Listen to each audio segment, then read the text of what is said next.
It's Good Friday, and on Good Friday, Christians everywhere take some time to think about what Jesus did for them that day on the cross. I would like to give you something else to think about today, if I may. We've been meeting together every morning, every day of Holy Week, considering the 7 last words of Christ, the sayings that he delivered from the cross. And today we come to the shortest of those sayings. It's found in John chapter 19 and verse 28. John writes, "After this, Jesus, knowing that all was now finished, said, in order to fulfill the scripture, I thirst." Jesus had been on the cross for 6 hours. The work of atonement was apparently completed. All that remained was for Jesus to finally die. And in those last minutes of his life, Jesus spoke from the cross. He said, "I thirst." This was no ordinary kind of thirst. This isn't the kind of thirst that we suffer on a really hot day. It's not the kind of thirst that we have after we've finished working very hard or finished exercising. This was the extreme thirst of approaching death. Jesus had suffered a great deal. He had lost a lot of blood. He was probably carrying a fever because of all of the suffering that he experienced. And these things contributed to this thirst of approaching death. But what's really amazing to me here is that in these last minutes of his life, Jesus is still careful to fulfill the scripture. He's still careful to say the words that are going to fulfill prophecy. He's the prophecy fulfiller. And in this case, the prophecy was made by David. He wrote in Psalm 22, verse 15, "My strength is dried up like a potsherd. My tongue sticks to my jaws. You lay me in the dust of death." This is where we see the true humanity of Jesus. Down through the years, many people have argued that Jesus was not a fully human being. Certainly, he wasn't the God-man, fully God and fully man. Rather, he was perhaps an angel or some sort of apparition. But the problem with this idea is that angels don't get thirsty. Apparitions don't get thirsty. Thirst is a human experience. It's something that every single human being knows. It doesn't matter what your ethnicity is. It doesn't matter whether you're rich or poor or noble or common.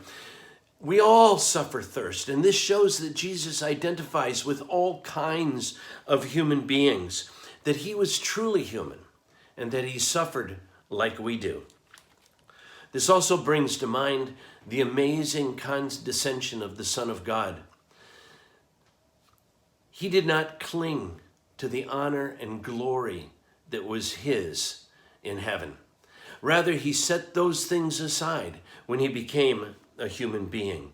And here he is, the creator of all the lakes in the world and all of the rivers in the world, hanging on the cross, yet dependent on somebody else to help him slack his thirst. This he did for us. I think of how unwilling I am to suffer humiliation, how unwilling I am to humble myself, how difficult that is for me. What great love Jesus shows for us. We also see the truth that Jesus can sympathize with our suffering, no matter what it is. He experienced everything that we experience. Whenever we suffer hardship, we know that we can never suffer the way that Jesus did before us. He went there before us.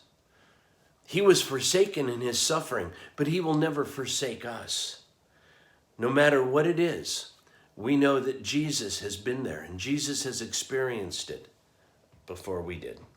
And finally, this reminds us of the fact that Jesus was our true substitute. Our substitute had to be a human being. Only a human being could pay for the sins of another human being.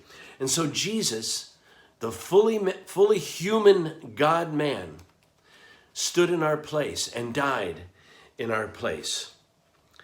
He was spiritually forsaken by God so that we would never be spiritually forsaken.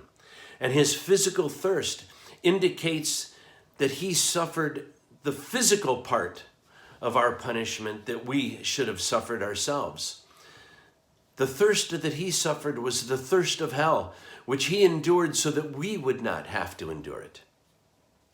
I thirst. Two simple words, but words that ought to remind us of what Jesus did as he went to the cross in our place, as our substitute. It is only because of the substitutionary atonement that we have any hope of ever entering into glory. It is only because of what he did on the cross that we have any hope of putting on his righteousness and entering into the presence of God. He carried my sin to the cross, and he did away with it forever so that I could be with him in glory. This is good news on Good Friday. Jesus died in the place of sinners. And no matter what we have ever done, if we put our faith in him, if we trust in him, then he will welcome us and he will remove our sin from us forever and give us his righteousness so that we can stand in his place in glory. I hope I've given you some things to think about on this Good Friday. May God bless you. We'll see you again soon.